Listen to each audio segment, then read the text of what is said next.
এই আপনারা দেখতে পাচ্ছেন, তো দেখলেও বুঝতে পারছেন যে এটি হলো কলা। তবে এটি সাধারণ কলা নয়, এটি হলো G9, যেটি থাইল্যান্ডের প্রোডাক্ট।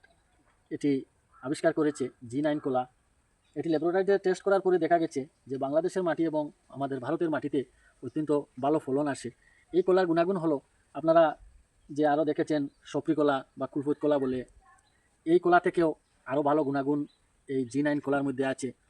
এই G9 কলা একটি শরীতে মিনিমাম 20 থেকে 22টি খান্দা থাকে এই কলাতে, এবং এই কলাতে প্রচুর পরিমাণে ভিটামিন আছে।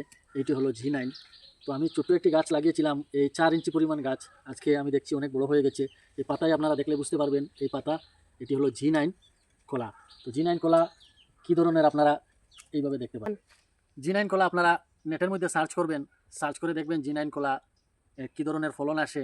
একদম ছোটো গাছে ভালো ফলন আসবে, এবং এটির উপকারিতা এই কলা আপনারা নেটে সার্চ মারলে দেখতে পারবেন। এবং কলা কী ধরনের, এই পাতা আপনারা দেখুন, এই যে পাতাতে একটি কালো কালো কালো কালো রঙের দাগ আছে এই G9 কলাতে। তো আপনারা নেটে অবশ্যই সার্চ করে দেখবেন G9 কলা। সকলকে ধন্যবাদ, সকল সুস্থ থাকুন, ভালো থাকুন।